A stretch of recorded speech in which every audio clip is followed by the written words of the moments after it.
कामयाब ज़िंदगी गुजारने के लिए चंद उसूल जो है वो हम इंशाअल्लाह आज डिस्कस करेंगे कि एक इंसान है, मुसलमान है, तो उसे कामयाब होना है, कामयाब ज़िंदगी बसर करना है। कामयाब ज़िंदगी का मतलब ये कि दुनिया व आखिरत दोनों से मिलेगी, तो वो किस तरीके से मिलेगी, चंद उसूल जो है वो हम शरीयत की नज़र में देखते हुए चलेंगे इंशाअल्लाह। अल्लाह रब्बुल आलमीन हम तमाम ही लोगों को हक़ बात कहने और सुनने की तौफ़ीक़ अता फ़रमाए और उस पर अमल करने की तौफ़ीक़ अता फ़रमाए। सबसे पहले तो याद रखिए कि हमारी नज़र में, सोच में, क्योंकि आज मीडिया का दौर है, सोशल मीडिया का दौर, तो हमारी नज़र में कामयाब वो है जिसके पास माल दौलत बहुत ज़्यादा आ गया, जिसके पास रुपया पैसा माल दौलत ये सारी चीज़ें हैं ना, वो कामयाब। और बेचारा जिसके पास कुछ नहीं है, हम उसको हकीर नज़र से देखते हैं, कौन है भाई, इसके पास तो कुछ नहीं है, कामयाब नहीं है। हमारे जहन में ये होता है कि ये कामयाब नहीं है। अब बोलो नहीं, मेरे जहन में ऐसा नहीं है। उसकी दलील आपका अमल देता है कि आपके जहन में ऐसी है। क्यों? क्योंकि जब आप किसी बड़े आदमी से मिलते हो, बड़ा आदमी मेरी नज़र में नहीं है कोई, सारे क्या है, बराबर। हाँ, बड़ा वो है जो तकवे वाला है, जो ज़ाहिरी तौर पर तो कम से कम नमाज़ों की पाबंदी करता है। ऐसा इंसान बड़ा हो सकता है, उसकी रिस्पेक्ट की जा सकती है। लेकिन लोगों के दरमियान जो चीज़ सबसे ज़्यादा फेमस है वो ये है कि जिसके पास माल दौलत रुपया पैसा आ गया ना, उसकी रिस्पेक्ट बढ़ जाती। और बेचारा दूसरा जो उसके अगेंस्ट है, उसके पास इतना माल दौलत नहीं है, गरीब है मिसाल के तौर पर, तो उसकी तो इज़्ज़त करना तसव्वुर में भी हमारे नहीं आता है। तो हम तो कह रहे हैं कि कामयाब तो नहीं है वो, लेकिन आपका अमल बताता है कि भाई कामयाब आप इसको नहीं समझ रहे हो, इस गरीब को आप कामयाब किसे समझ रहे हो?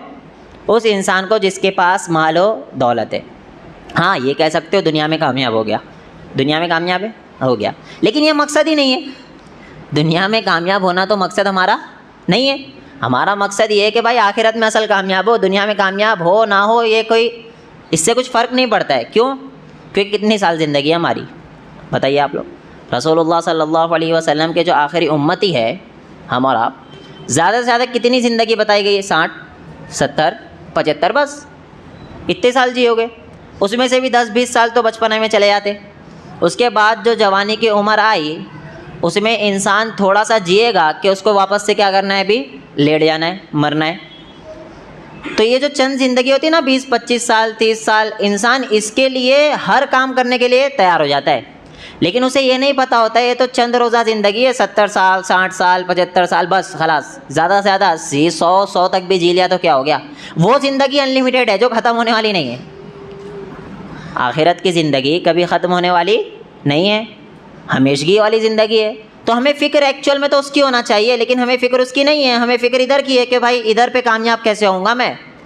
कोई बुरी बात नहीं है भाई, इधर भी कामयाब होने की कोशिश करो, लेकिन इस्लामिक व्यू से करोगे ना तो आपको दोनों फ़ायदा होगा, दुनिया भी मिलेगी और साथ में क्या मिलेगी, आखिरत भी मिलेगी।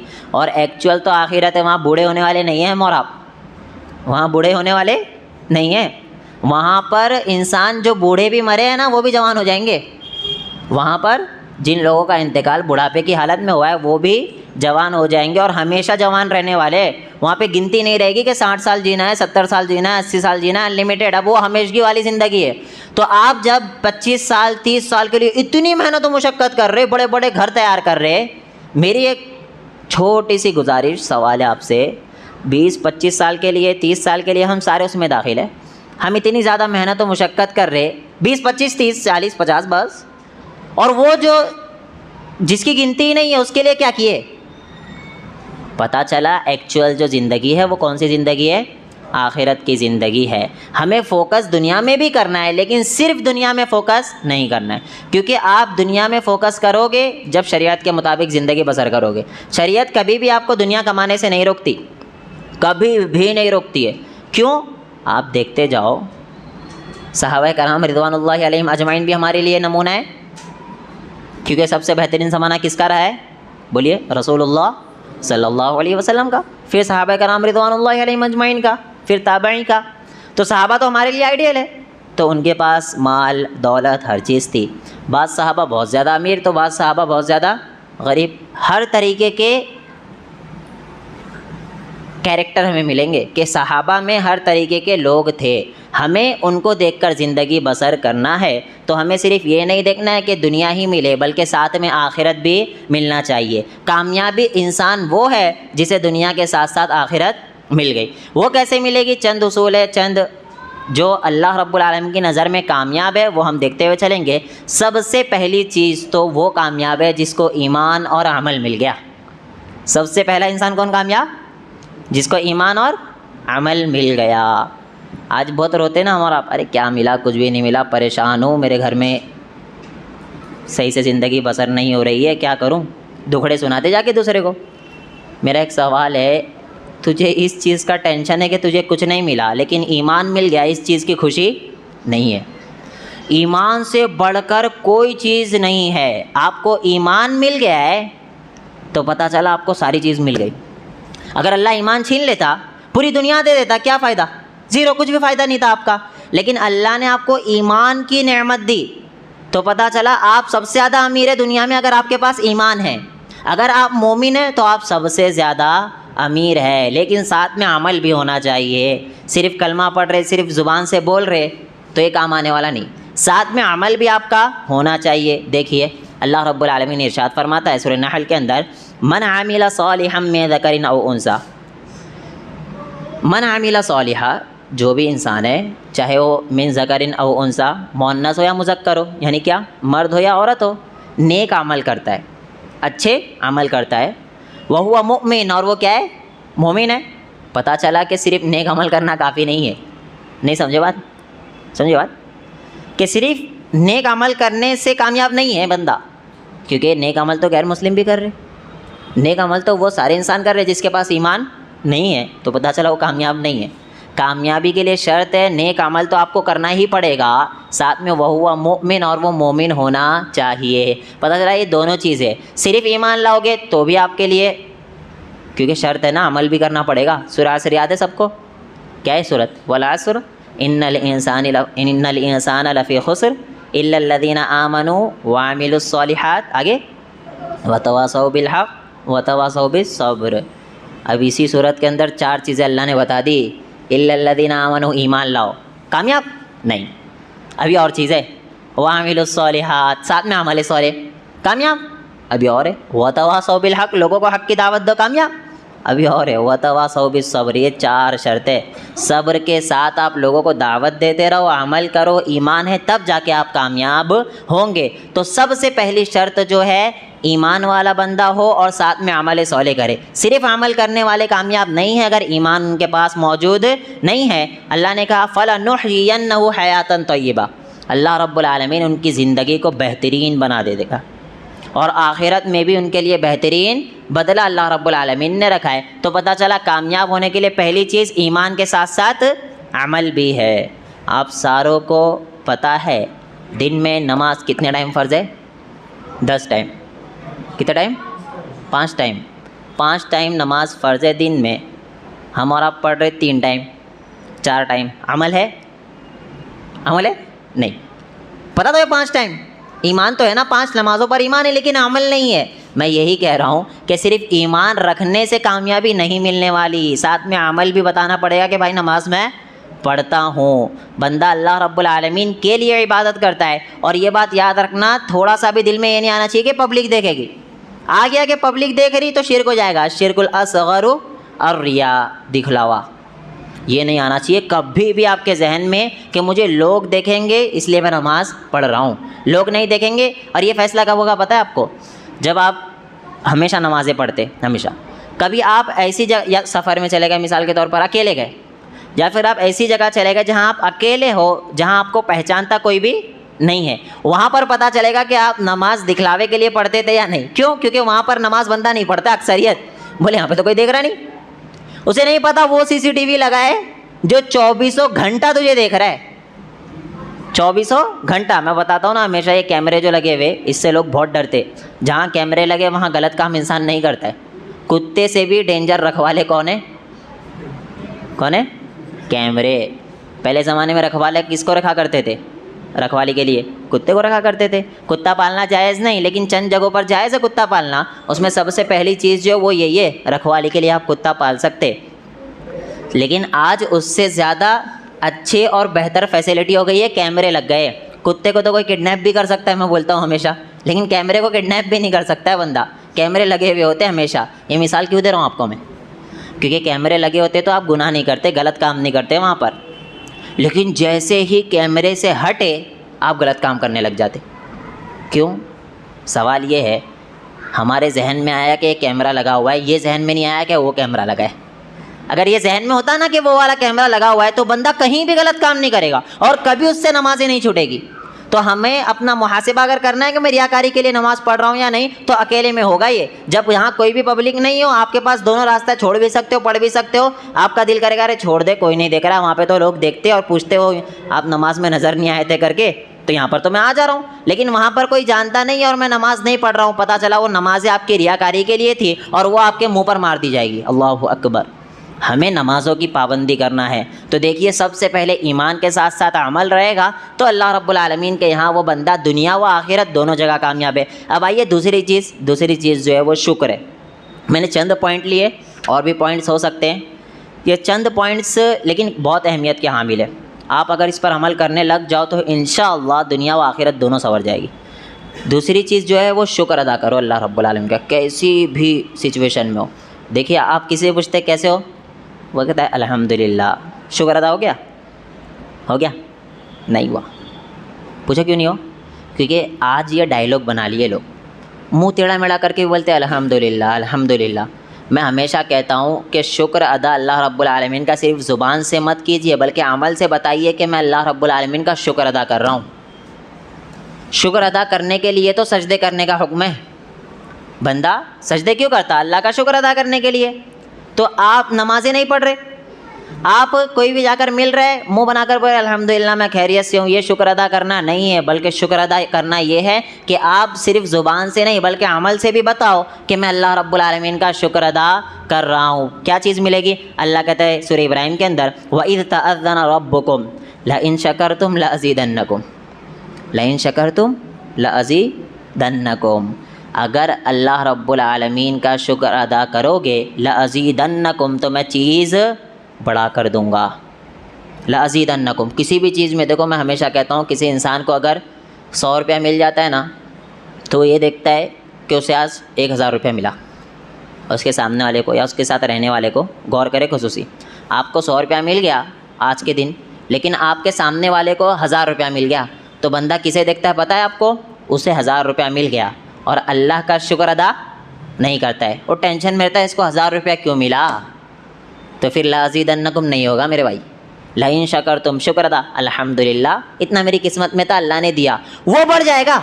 लअज़ीदन्नकुम, अल्लाह बढ़ा कर देगा। लेकिन अगर आप शुक्र अदा नहीं करोगे तो वो बढ़ने वाला नहीं है। अल्लाह के रसूल सल्लल्लाहु अलैहि वसल्लम की सही हदीस है, सही मुस्लिम के अंदर ये रिवायत मिलती है कि इंसान को हमेशा अपने से नीचे वाले को देखना चाहिए, ऊपर वाले को नहीं देखना चाहिए। आपको मैं मिसाल दे रहा हूँ, ये आपको 100 रुपया मिला तो ये मत देखो कि मेरे सामने जो है उसको 1000 रुपया मिला, बल्कि उसको देखो जिसे कुछ भी नहीं मिला। जब आप उसे देखोगे ना कि जिसे कुछ भी नहीं मिला, तो आप सोचोगे अल्हम्दुलिल्लाह मेरे अल्लाह ने मुझे बहुत ज़्यादा दे दिया। लेकिन आप जब देखोगे अपने से ऊपर वाले को, तो आप हमेशा कमतर फील करो, कितना भी मिल जाए। आप करोड़पति भी बन गए ना, तब भी आप मुतमईन नहीं रहेंगे, ये मेरी गारंटी। अगर आपके अंदर ईमान नहीं है तो करोड़पति बन गए, लेकिन आप अपने से ऊपर वाले को देखेंगे उसके पास तो ज़्यादा, यार वो भी मिल जाए मुझे, वो मिल गया, तो देखेंगे उससे ऊपर वाले को। ईमान नहीं है।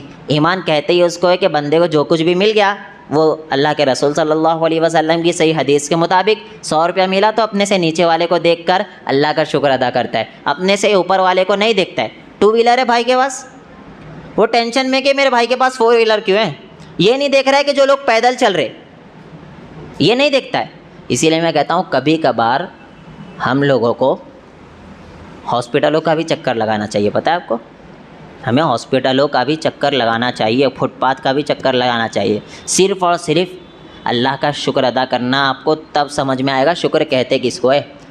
जब आप हॉस्पिटल के चक्कर लगाओगे, आप देखोगे कि कई मरीज़ ऐसे हैं जो उठ के बैठ भी सकते, जवानी की उम्र में उठ के बैठ भी नहीं सकते। जब आपके दिल से निकलेगा अल्लाह तेरा शुक्र है, इसे कहते हैं शुक्र अदा करना। आप हॉस्पिटल जाकर देखोगे दोनों पैर मरीज़ के नहीं है, वो खड़े नहीं हो सकता है। जब आप अल्लाह का शुक्र अदा करोगे। ये जवानी की उम्र में कई ऐसे हैं जो एकदम सही सालिम थे, अचानक ऐसी बीमारी आ गई कि वो मुंह से कुछ बोल भी नहीं सकते, तब आप जाकर अल्लाह रब्बुल आलमीन का शुक्र अदा करोगे। मैं बार बार ये चीज़ कहता हूँ इस वजह से क्योंकि इंसान अपने से नीचे कभी नहीं देखता, हमेशा अपने से ऊपर देखने की कोशिश करता है और दुनिया की मोहब्बत दिल में बैठा रहता है। आप हॉस्पिटल जाकर देखना, कैंसर के मरीज़ जिसको ये बता दिया गया है कि आप ज़िंदा रहने वाले आप नहीं हो, जब जाकर आप अल्लाह का शुक्र अदा करोगे, वो तड़प रहा है, उसको पता है भी मैं मरने वाला हूँ, किस उलझन में वो है, जब जाकर आप कहोगे अल्लाह तेरा शुक्र है, अल्लाहु अकबर। फुटपाथ पे जाओगे आप, जाकर वहाँ पर कभी देखना लोग कैसे पड़े हुए, उनके पास सोने के लिए बिस्तर तक के मौजूद नहीं है, उनके पास चादर तक के मौजूद नहीं है कि वो ओढ़कर सो सके। मेरे भाई जब वहाँ देखोगे ना आप, अगर ईमान होगा तो वल्लाही आप अल्लाह का शुक्र अदा ऑटोमेटिक दिल से करोगे। अल्लाह तेरा शुक्र है कि मैं आज कम से कम बाइक के ऊपर तो हूँ। कभी भी अपने से ऊपर मत देखना, इस चीज़ को ख़त्म कर दो। ये मीडिया जो है ना इंसान के दिलों में दुनिया की मोहब्बत डालता है और अल्लाह से दूर कर रहा है। आज हमें किससे मोहब्बत करना है, बोलो?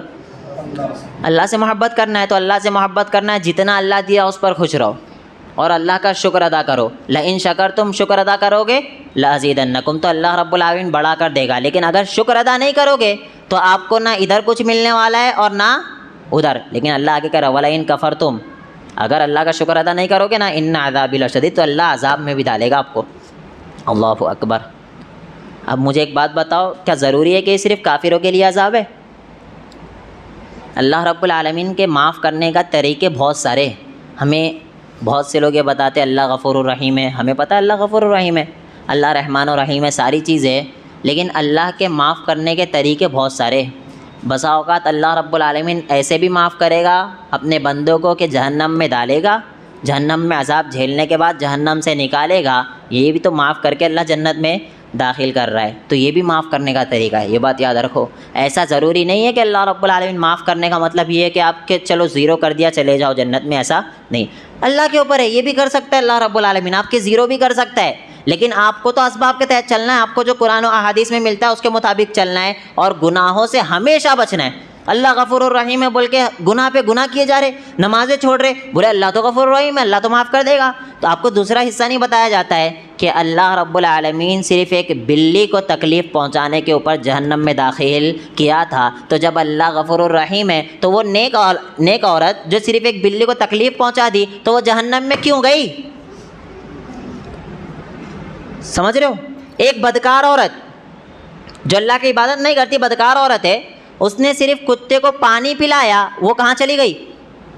जन्नत में चली गई, बदकार औरत। और उसके अपोजिट एक नेक औरत जो अल्लाह की इबादत करती थी लेकिन उसने एक बिल्ली को सिर्फ बिल्ली के ऊपर जुल्म किया, वो कहाँ चली गई? जहन्नम में। मेरा एक सवाल, अगर अल्लाह गफ़ूरुर रहीम है बकौल आपके, मैं तो कह रहा हूँ है अल्लाह रब्बुल आलमीन गफ़ूरुर रहीम, लेकिन अगर जो आप बताते हैं लोगों को कि अल्लाह ऐसा गफ़ूरुर रहीम है, कुछ भी गुनाह करो माफ़ कर देगा, तो अल्लाह रब्बुल आलमीन तो इस औरत को माफ़ करना चाहिए था। वो तो जानवर के ऊपर जुल्म की थी लेकिन अल्लाह ने माफ़ नहीं किया। सिर्फ एक बिल्ली को तकलीफ़ पहुंचाने की बेस पर जहन्नम में जा सकते हो और सिर्फ एक कुत्ते को पानी पिलाने की बेस पर जो औरत बदकार थी वो जन्नत जा सकती है। पता चला अल्लाह का कानून ऐसा है, अल्लाह जिसे चाहता है माफ़ कर देता है, जिसे चाहता है माफ़ नहीं करता है।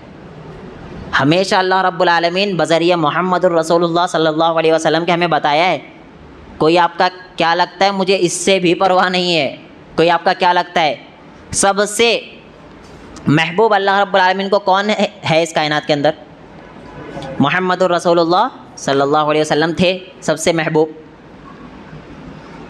मुहम्मदुर रसूलुल्लाह सल्लल्लाहु अलैहि वसल्लम की जो बेटी है हज़रत फ़ातिमा रज़ियल्लाहु अन्हा, उनका मकाम क्या होगा सोच भी नहीं सकते हम। जिससे नस्ल आगे बढ़ी हज़रत फ़ातिमा रज़ियल्लाहु अन्हा, उनसे कहा जा रहा है फ़ातिमा दुनिया में मांगना है मांग ले, वहाँ मैं तेरे कुछ भी काम नहीं आ सकूँगा। यही मैं कहता हूँ मेरे भाई, अमल अच्छे रखो, ये जहन से निकाल दो कि अल्लाह माफ़ कर देगा, माफ़ कर, हाँ अल्लाह माफ़ करेगा, लेकिन मेरे भाई अल्लाह के माफ़ करने का तरीका अलग अलग है। अल्लाह कैसे भी माफ़ कर सकता है आपको।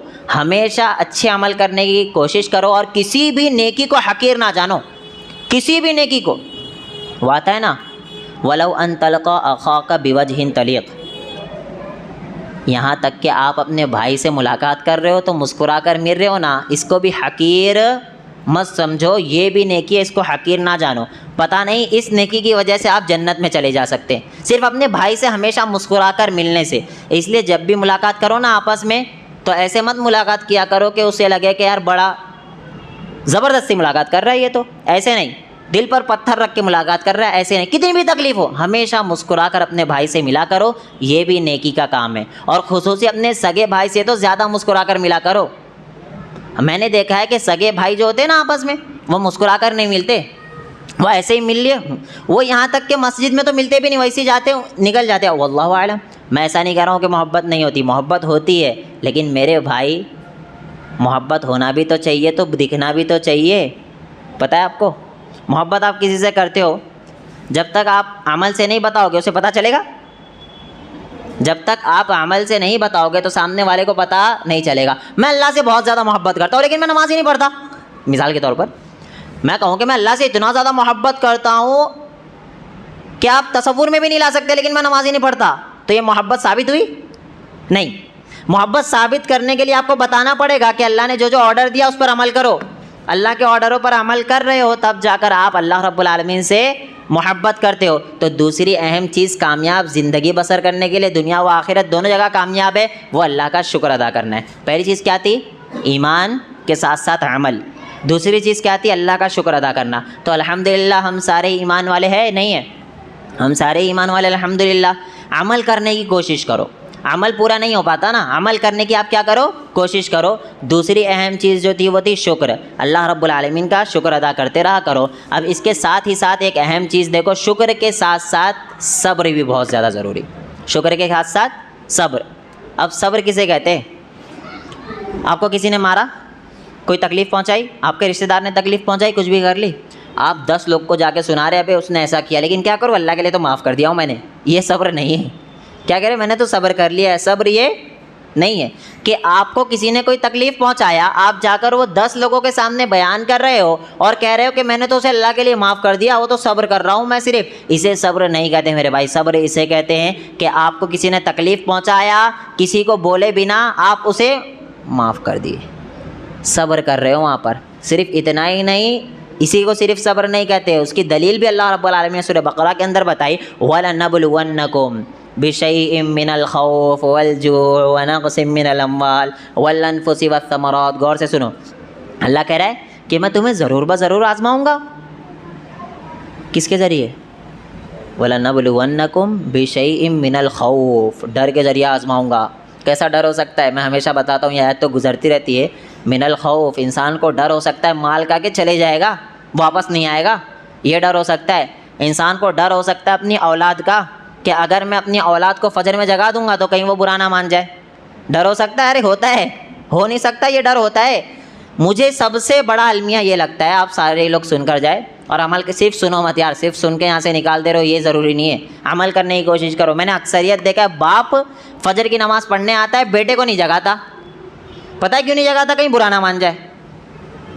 बेटा बड़ा है, उसको जगाता नहीं है, कहीं बेटा क्या है, बुरा ना मान जाए। देखो, नमाज और मुसलमान का रीढ़ की हड्डी जैसा रिलेशन है, रीढ़ की हड्डी जैसा रिलेशन है। नमाज छोड़कर अपने आप को मुसलमान कहना ही छोड़ दो।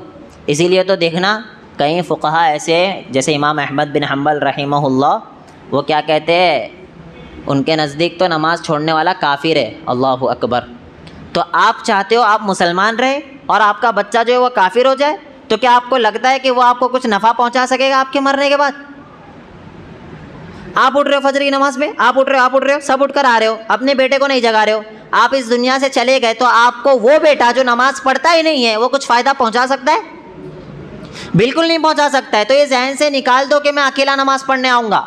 आप सारे घर वालों को नमाज के लिए जगाया करो। अल्लाह ने कुरान में कहीं जगह कहा, या अय्युहल्लज़ीना आमनू, ऐ वो लोगो जो ईमान लाए, क़ू अनफुसकुम, सबसे पहले अपने आप को बचाओ, आप कर रहे हो। व अहलीकुम, अपने अहलो अयाल को कौन बचाएगा? किससे बचाना है? नारा, जहन्नम की आग से। वक़ूदुहन्नास वल हिजारा, कैसी आग? जिसके ईंधन इंसान और क्या है, पत्थर उसके ईंधन है। ऐसी आग से अपने घर वालों को बचाओ। कोई भी बाप ऐसा चाहता है कि मेरा बेटा जहन्नम में जाए? बोल दो आज मुझे, कोई बाप चाहेगा कि मेरा बेटा जहन्नम में जाए? नहीं चाहेगा। कोई बाप चाहेगा, कोई शौहर चाहेगा कि मेरी वाइफ जहन्नम में चली जाए? चाहेगा? कोई नहीं चाहेगा। मेरे भाई जब आप ऐसा चाहते नहीं हो तो अमल क्यों कर रहे हो ऐसे कि आप तो जन्नत में जा सकते हो, आपकी अहलिया जहन्नम में चली जाए? ऐसे अमल क्यों कर रहे हो कि आपके बेटा जहन्नम में चले जाए? अकेले नमाज नहीं बल्कि घर वालों को भी पढ़ाने की कोशिश किया करो। ये बहुत बड़ा अलमिया है। खुद नमाज पढ़ रहे हो, बेटे को नहीं जगा रहे हो, कहीं वो बुरा ना मान जाए। मानने दो बुरा, ऐसे बच्चे को तो मार के भगा दो घर के बाहर। अरे तो मैं नमाज के लिए जगा रहा हूँ और तू बुरा मान रहा है। मुसलमान घर में पैदा हुआ है, मुसलमान है ना, मुसलमान घर में पैदा हुआ है, तेरे को नमाज के लिए जगा रहा हूँ तो तू बुरा मान रहा है। निकल जा घर के बाहर, भगा दो ऐसे लोगों को। ये बात याद रखना, खुद नमाज पढ़ो और साथ ही साथ अपने घर वालों को भी नमाज पढ़ने के लिए कहो, अपने बच्चों को नमाज पढ़ने के लिए कहो। जब ये नमाजी रहेंगे तो आगे चल के आपके दुनिया से जाने के बाद भी आपको फ़ायदा पहुंचाते रहेंगे और आप वहाँ टेंशन में रहेंगे कल क़यामत के दिन कि यार एक नेकी मिल जाए गलती से, तो वहाँ नेकी आपको मिलेगी सिर्फ इस बेस पर कि आपकी औलाद नेक है। आपको पता है आपकी औलाद आपके हक़ में दुआएं नहीं करे, भाई नहीं कर रही है, समझो बड़ा कमबख्त बच्चा है, नहीं कर रहा आपके हक़ में दुआएं, लेकिन आपकी वजह से अगर वो नमाज आ रहा है और आप दुनिया से चले गए, अपने आप सवाब मिल रहा है, अपने आप आपके दर्जात बुलंद हो रहे। तो इंशाअल्लाह अपने साथ साथ बच्चों को भी नमाज़ पढ़ने के लिए कहोगे, इंशाअल्लाह इंशाअल्लाह। क्यों? क्योंकि आपको कामयाब सिर्फ दुनिया में नहीं आखिरत में भी होना है। दुनिया में कामयाब हो रहे, बच्चों को नमाज नहीं पढ़वा रहे हो, बच्चा दुनिया में बहुत अच्छी पोस्ट पे, आखिरत में ज़ीरो हो गया।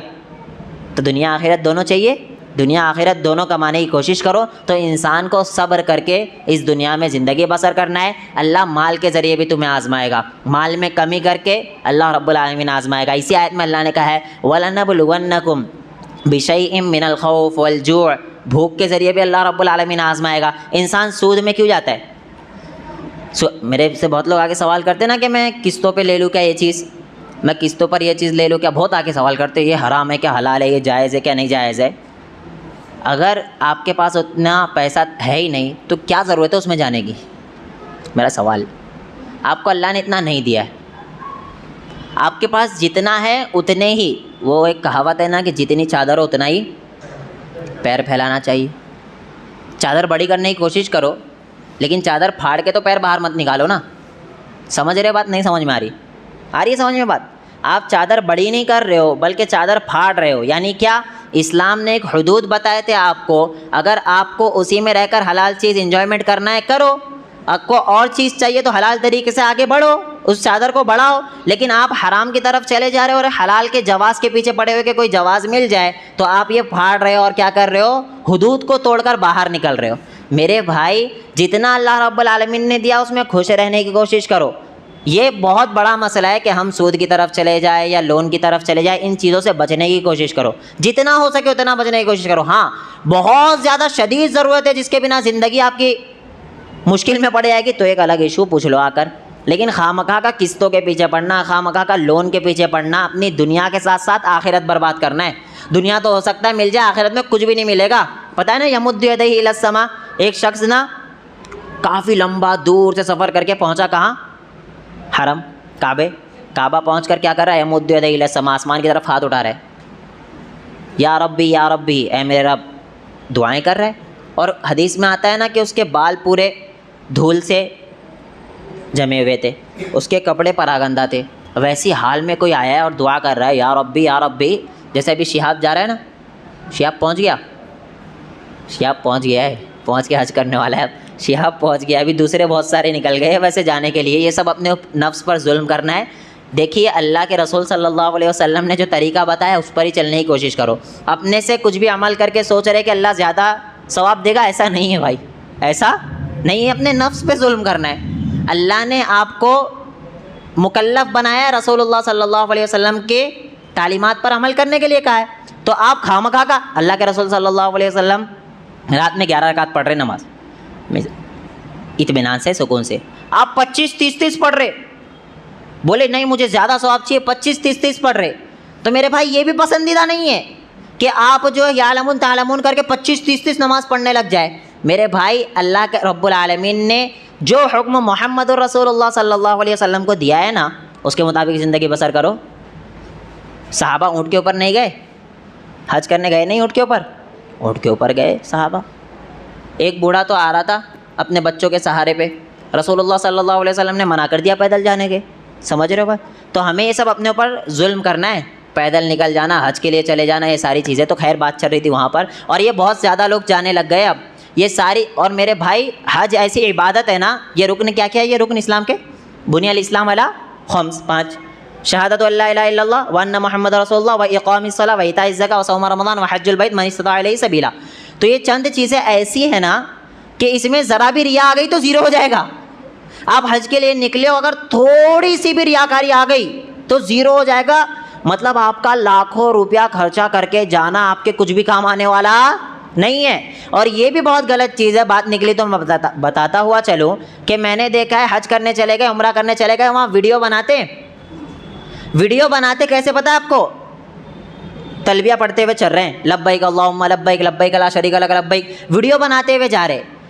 अब मुझे बताओ ये हज आपने किया किसके लिए था? बोलो जल्दी जल्दी बोलो, किसके लिए किया था? पब्लिक को दिखाने, अल्लाह के लिए आपने किया था। तो आपको ज़रूरत क्या थी वहाँ जाकर? अरे यार मुझे इतने बेवकूफ़ लगते ये लोग के बैतुल्लाह के सामने, भाई कितना खुशनसीब है तू, वहाँ जाके वीडियो बना रहा है। और वैसे ही भी वीडियो नहीं, एक भाई चलो वीडियो में बता रहे कि मैं आप पहुँच गया हूँ, कोई मसला नहीं, इबादत करते हुए वीडियो बना रहे, अल्लाह अकबर।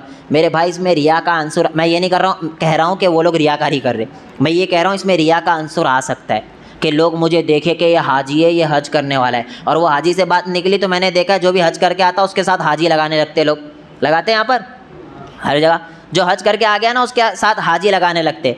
मेरे भाई ज़रूरत नहीं है इस चीज़ की, इस चीज़ की ज़रूरत नहीं है, क्योंकि आप हज करके आने वाले के साथ हाजी लगा रहे हो, मतलब आप उसको बहुत बड़ा मकाम दे दिए, बहुत बड़ा मकाम।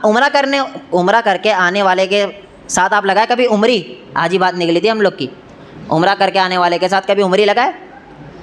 हरामखोरी में लगे हुए के साथ कभी आपने लगाए? तो आपको सोचना इस बात को है कि ये सारी चीज़ों से इंसान रिया में आ सकता है। मैं क्यों बोल रहा हूँ पता है भाई, जिसको हाजी बोलते हैं वो बुरा नहीं मानना मेरी बात को, इस पर गौर करना, क्योंकि पता है आपको अगर कोई हाजी कह रहा है ना तो आप थोड़ा ऐसा चल सकते हो कि भाई मैंने हज करके आया है। हो सकता है? नहीं हो सकता क्या? हो सकता है, इंसान के दिल में आ सकता है कि भाई मैं हज करके आया हूँ, और ये तकब्बुर आया, इबादत ज़ीरो। तकब्बुर आया, इबादत क्या हो जाएगी? ज़ीरो। तो हमें ज़रूरत नहीं है कि कोई हज करके आ गया तो उसके आगे हाजी लगाए, जैसे बात करते हो वैसा।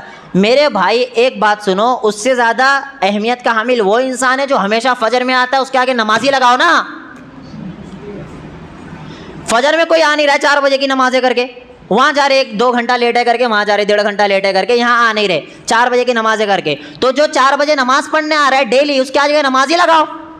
नहीं लगाएंगे मेरे भाई, रिया का अंसुर आ सकता है। हाजी ना लगाओ और ना लगवाने को कहा करो कि भाई मेरे आगे हाजी लगाओ। हाजी लगाने से परहेज़ किया करो। खैर वो हज करने गया, हाथों को उठाकर दुआ कर रहा है, उस हदीस में आता है वमतअमु हराम, तेरा खाना हराम, वमशरबु हराम, तेरा पीना हराम, वमलबसु हराम, तेरे कपड़े हराम, वग़ुज़िया बिल हराम, तेरी परवरिश हराम से हुई है, फ़अन्ना युस्तजाबु लिज़ालिक, तो तेरी दुआ कैसे कबूल हो सकती है? समझे बात क्या कह रहा हूँ मैं?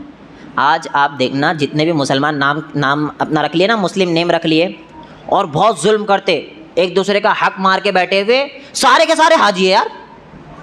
ये बड़ा टेंशन में हूँ मैं। मुंबई में गया मैं अभी, वहाँ पर एक बंदा है, वो लोगों की बहुत ज़्यादा प्रॉपर्टी पूरा मार के रखा है, एकदम डॉन टाइप घूम रहा है।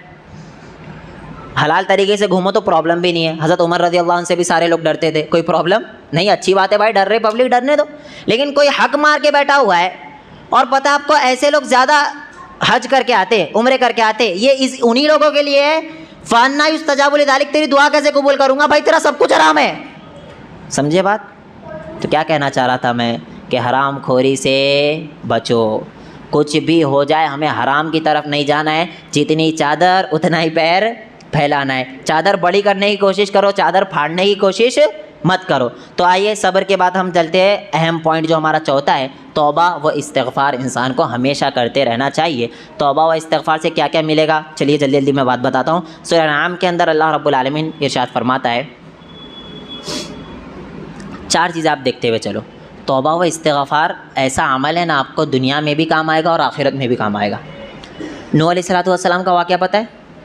सूरह नूह के अंदर फ़क़ुल्तुस्तग़फ़िरू रब्बकुम इन्नहु कान गफ़्फ़ारा, नूह अलैहिस्सलाम ने अपनी कौम से कहा कि ए मेरी कौम इस्तिग़फ़ार करो, इन्नहु कान गफ़्फ़ारा, यकीनन अल्लाह रब्बुल आलमीन बहुत ज़्यादा माफ़ करने वाला है, बख्शने वाला है। अपनी कौम से नूह अलैहिस्सलातु वस्सलाम कह रहे हैं माफ़ करेगा तो क्या करेगा, युरसिलिस समा, आसमान से बारिश नाजिल करेगा।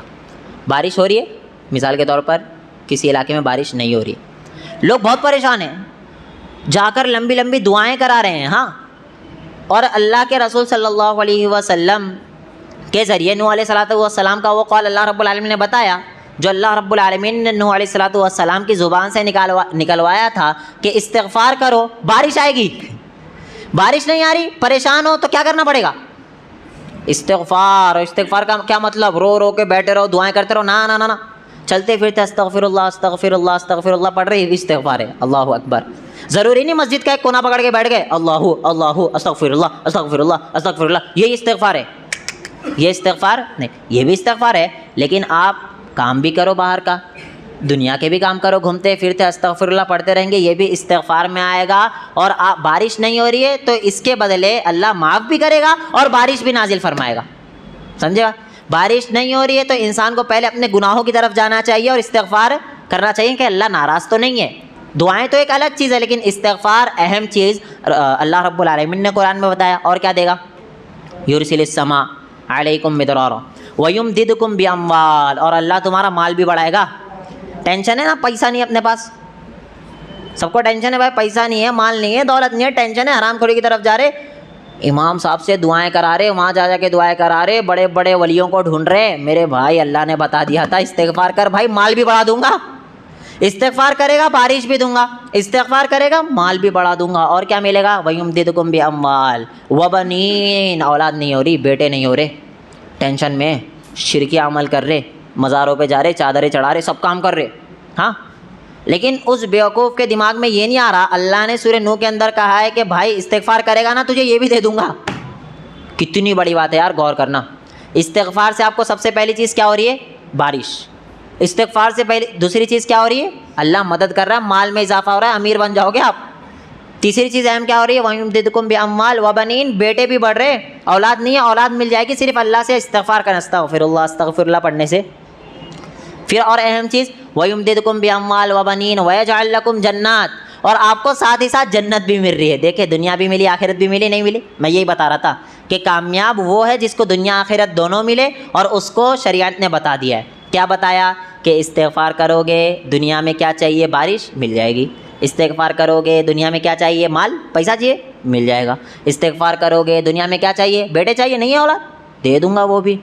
इस्तिग़फ़ार करोगे, आखिरत भी चाहिए, अरे भाई वो भी दूंगा। वयजअल लकुम जन्नात, आखिरत भी मिलेगी साथ में। तो पता चला इस्तिग़फ़ार करने से दुनिया भी मिल रही है, और साथ ही साथ क्या मिल रही है, भूल लो यार, साथ में आखिरत भी मिल रही। तो ये कामयाब है जिसको दुनिया भी मिल गई और साथ ही साथ आखिरत भी मिल गई है। हमें हमेशा इस्तिग़फ़ार करना है, और सैयदुल इस्तिग़फ़ार भी है, वो मिल जाए आपको तो बहुत अच्छी बात है। अल्लाहुम्मा अंत रब्बी ला इलाहा इल्ला अंत खलक़तनी व अना अब्दुका व अना अला अहदिका व वअदिका, ये सैयदुल इस्तिग़फ़ार है। ये पढ़ो, हदीस में आता है अगर सुबह पढ़ लिया शाम तक मरा जन्नत, शाम में पढ़ लिया सुबह तक मरा जन्नत। अल्लाहु अकबर, इस्तिग़फ़ार से जन्नत मिली।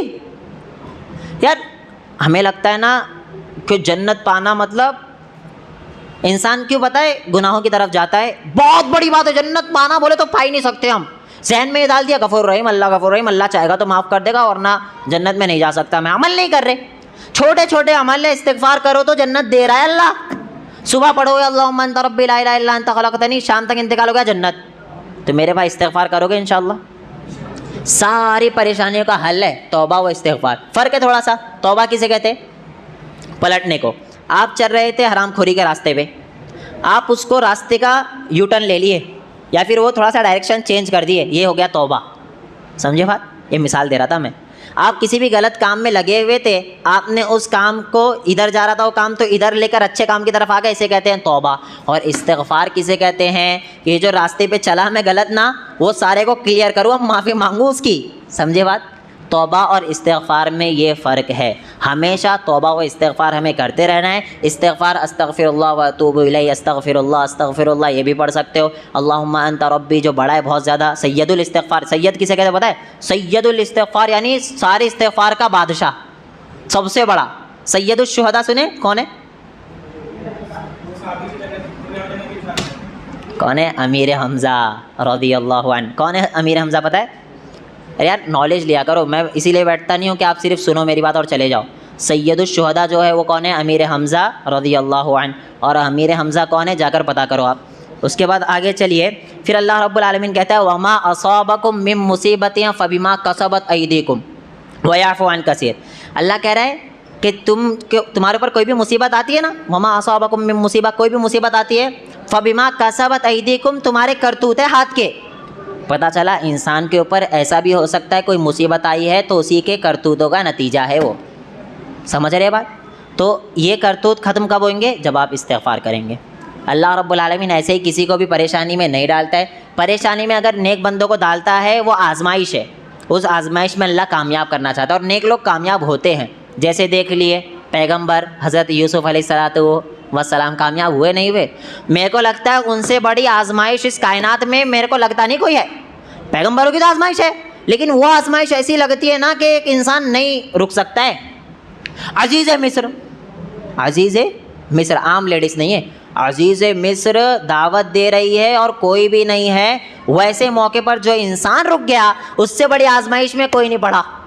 बहुत बड़ी बात है। यूसुफ़ अलैहिस्सलाम रुके तो अल्लाह ने, ऐसा नहीं कि उनके कोई हाथ करतूत का नतीजा था, ऐसा नहीं है, ये आजमाइश थी और उस आजमाइश में वो खड़े होते रहे, कामयाब भी हुए। और ऐसे कामयाब नहीं हुए कि जाके लोगों को कहने लगे कि भाई मेरी देखो मेरा कमाल है इसमें, ना ना ना। क्या कह रहे पता है?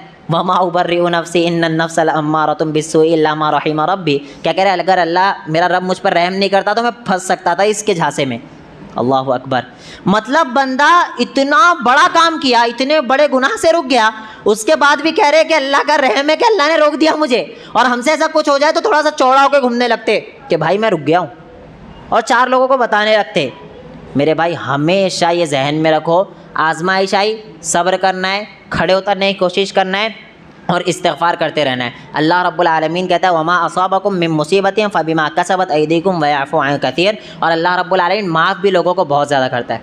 इस्तिग़फ़ार करोगे तो अल्लाह रब्बुल आलमीन माफ़ भी करेगा। और रसूलुल्लाह सल्लल्लाहु अलैहि वसल्लम के बारे में आता है इब्ने माजा के अंदर कि एक मजलिस में एक दिन में अल्लाह के रसूल सल्लल्लाहु अलैहि वसल्लम 70 100 मरतबा इस्तिग़फ़ार करते थे। कितनी बड़ी बात है यार, सब बैठ के सुन रहे, सब 100 बार 100 बार 70 बार सुन लिए। हाँ, वो तसव्वुर में नहीं जा रहे वो कर कौन रहा है? कौन है वो? कौन है?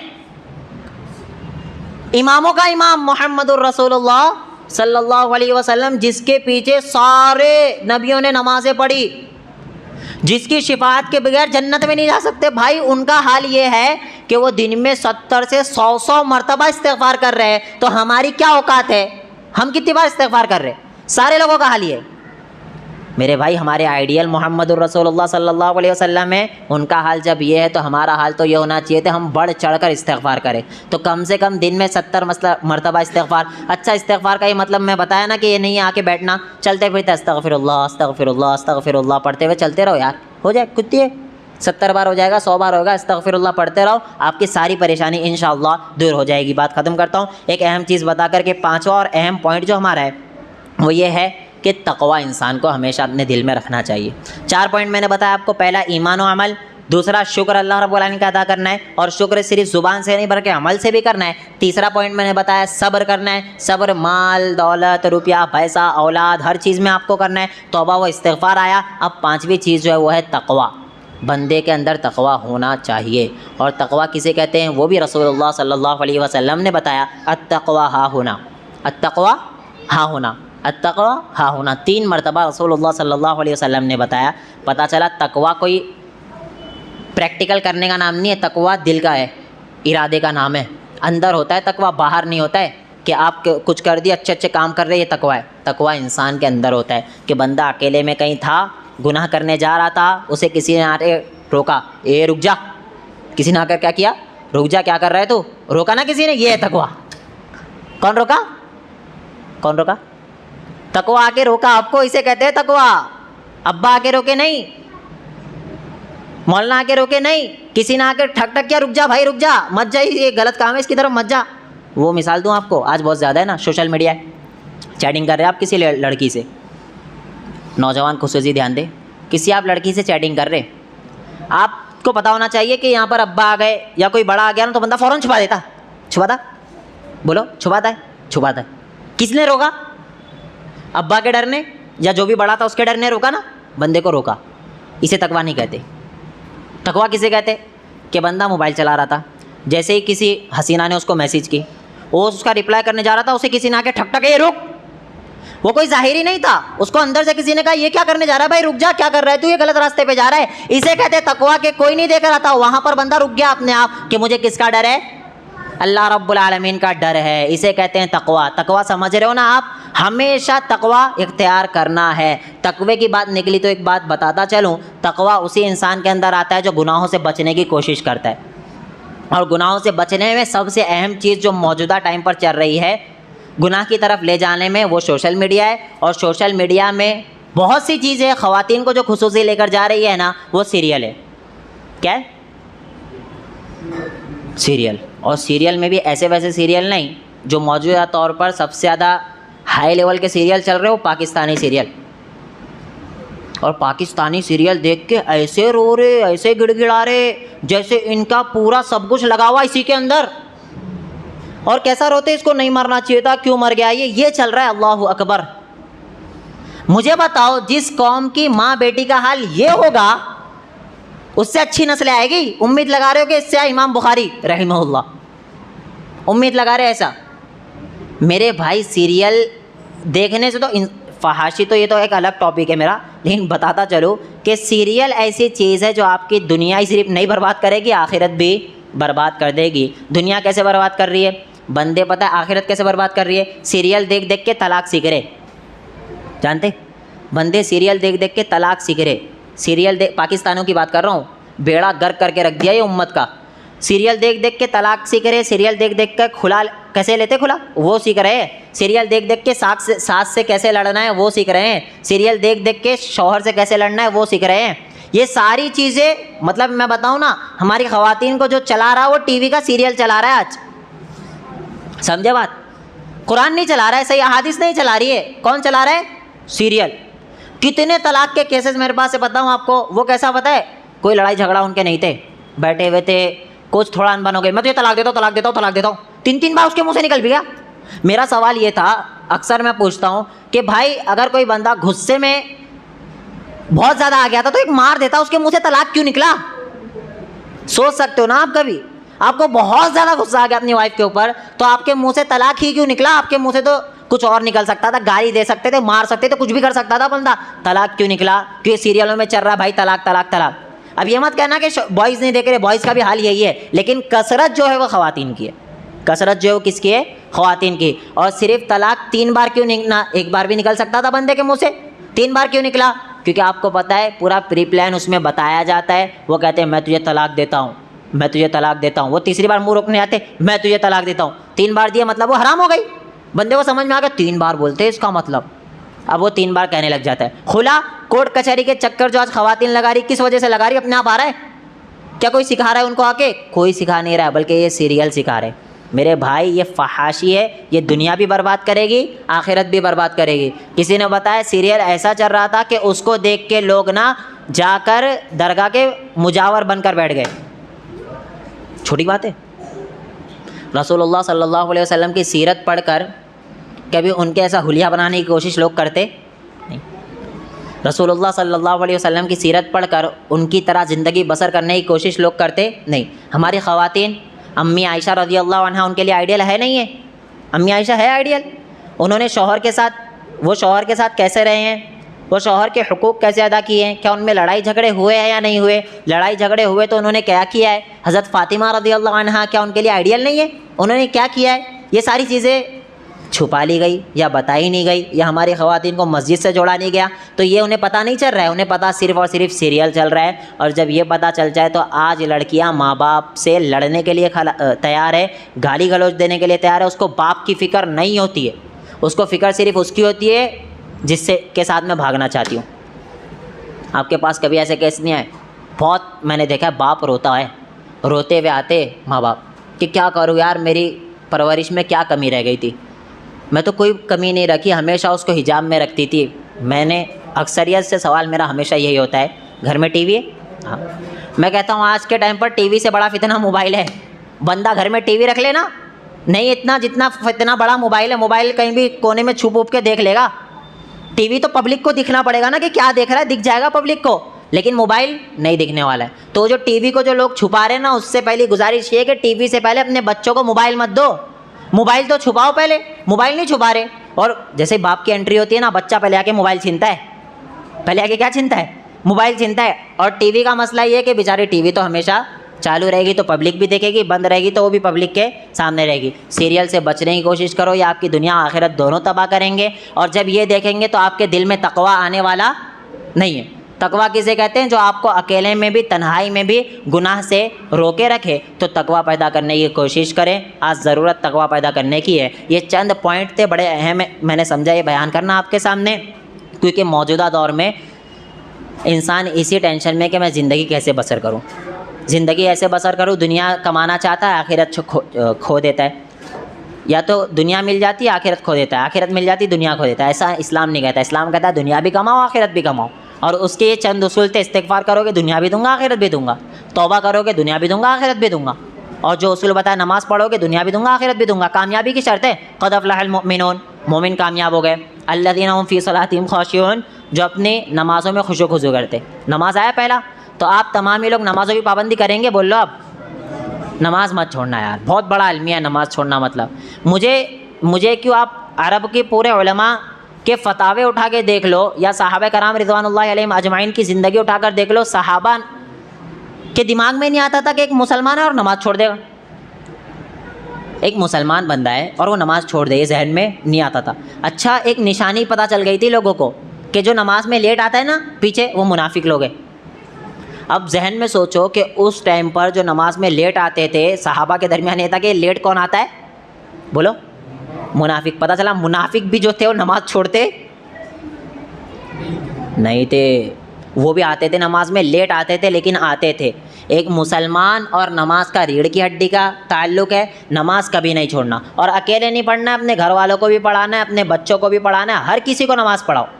इस मामले में लोगों को दावत देने में हमारे दूसरे भाई देखो कितना अच्छा, हर किसी को नमाज के लिए लेके जा रहे, भले से अकीदा समझाए नहीं समझाए, लेकिन नमाज के लिए सबको लेके जा रहे। और हमारा हाल ये है, हम अहले हदीस हो गए मतलब कि जन्नत वाजिब हो गई। अहले हदीस हो गए मतलब क्या, जन्नत वाजिब हो गई। नमाज पढ़ो मत पढ़ो, दिल दुखाओ लोगों का, कोई मसला नहीं है, अखलाक अच्छे हो ना हो, कोई मसला नहीं है। ऐसा हो गया है मेरे भाई, नाम अहले हदीस लगा लिए, जन्नत मिलने वाली नहीं है। जन्नत कैसे मिलेगी? आपको अमल होना चाहिए भाई। क्या किताब व सुन्नत के मुताबिक ज़िंदगी बसर किए हो, मनहज सल्फ़ के मुताबिक ज़िंदगी बसर किए हो, या सिर्फ नाम लगा लिए थे अपना और अमल में ज़ीरो थे? हाँ, ये हो सकता है। आप अगर अहले हदीस हो गए, तौहीद पर आ गए हो, शिरक व बिदअत से दूर हो गए, तो इंशाअल्लाह आप हमेशा हमेशा जन्नत में तो रहोगे। तौहीद जिसके पास आया वो हमेशा हमें जहन्नम में रह नहीं सकता। तौहीद जिसके पास आ गया, तो आप कोशिश करें इन तमाम चीज़ों पर अमल करने की। और मेरे पास एक और केस आया कि यहाँ पर किसी ने सुसाइड कर लिया, नौजवान लड़का है, इन तक भी दीन नहीं पहुँचाया गया। यार हमारी गलती है, डर लगता है कहीं अल्लाह हमसे ना पूछ ले हम और आपसे कि आपने दीन पहुँचाया था। मोहल्ले में कई लोग हैं, हमने कभी उन तक घर तक गए कि भाई नमाज में आ जाया करो, या दर्द चल रहा है आ जाया करो। हमारी ज़िम्मेदारी है, अखलाकी फ़रीज़ा है, लोगों तक दीन पहुंचाने की कोशिश करो। ये जो कदम उठा रहे हैं खुदकुशी का, इस्लाम में नाजायज़ और हराम है। और ऐसा नाजायज़ और हराम है कि बंदा एक बार खुदकुशी करता है तो मरने के बाद मुसलसल वो वही अमल करता रहेगा। हम समझते एक बार फांसी पे लटक गए तो मतलब बहुत सुकून मिल गया, अब परेशानी आने वाली नहीं है। ऐसा नहीं है मेरे भाई। क़यामत के वहाँ पर क्या होगा, मर यहाँ से दुनिया से तो हल हो गया मसला, वहाँ पर क्या होगा, हमेशा आपको फांसी दी जाएगी, तड़पाया जाएगा, काट के मरे हो तो वैसे ही होगा आपके साथ। खुदकुशी से भी बचने की कोशिश करें, टाइम लंबा हो जाएगा। अल्लाह रब्बुल आलमीन हम तमाम ही लोगों को अमल की तौफीक अता फरमाए।